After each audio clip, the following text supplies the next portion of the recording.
Although the F-4 Phantom II was the most significant fighter bomber to be used by all three branches of the American Armed Forces during the Vietnam War, the carrier-borne squadrons that were equipped with the jet were the best at using it in battle.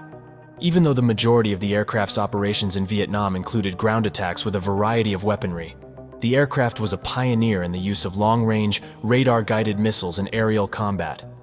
After many other kinds were replaced, the Phantom II served as the primary U.S. Navy fighter in Southeast Asia from 1969 to 1973.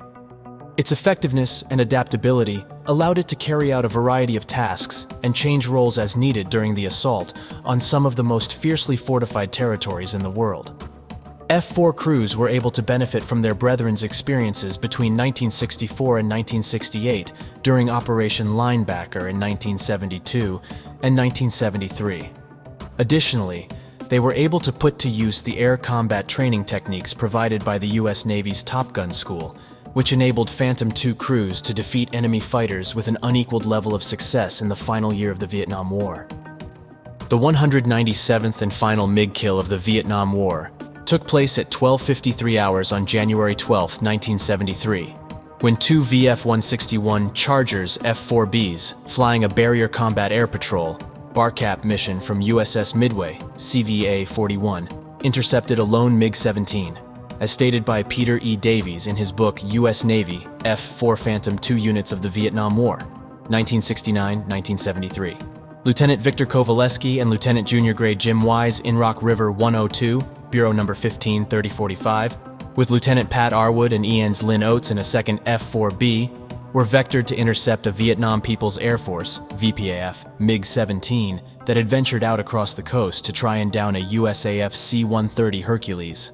Although it took 3 or 4 passes for the controller to get them hooked up on the MiG, according to Bart Bartholomew, the crew took advantage of more permissive ROE to pursue the MiG beyond the 20th parallel.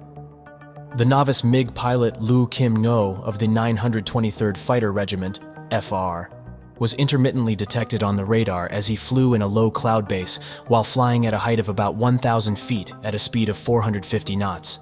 At a distance of 4 miles, the two pursuing U.S. Navy personnel rapidly acquired a visual identification of their prey and closed undetected.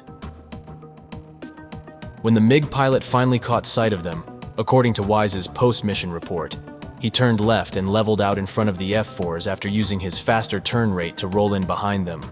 Then, for whatever reason, he made a sudden 180-degree turn, putting himself in the F-4B's Sidewinder acquisition range. AIM-9G missile fired from Rock River 102 by Kovaleski immediately severed a portion of the MiG's tail. When Lou Kim Ngo tried to jump, his parachute did not deploy, and his body was later found in the water. A second AIM-9G shot from Kovaleski caused the MiG to burn in flames as it fell into the water. 2 days later, while en route to Than Hoa on a Blue Tree reconnaissance escort mission, Kovaleski and EN's D.H. Plouts were struck by an 85mm 8AA. Kovaleski and Plouts were forced to leave F-4B Bureau number 153068, which had earlier been a MiG killer for Lieutenants Bart Bartholomew and Orrin Brown, due to a damaged engine and a major fuel leak in the Phantom II, and wait for an HH-3A helicopter to rescue them from the water. Their F-4B was the final of Midway Air Wing's 44 lost aircraft during the conflict.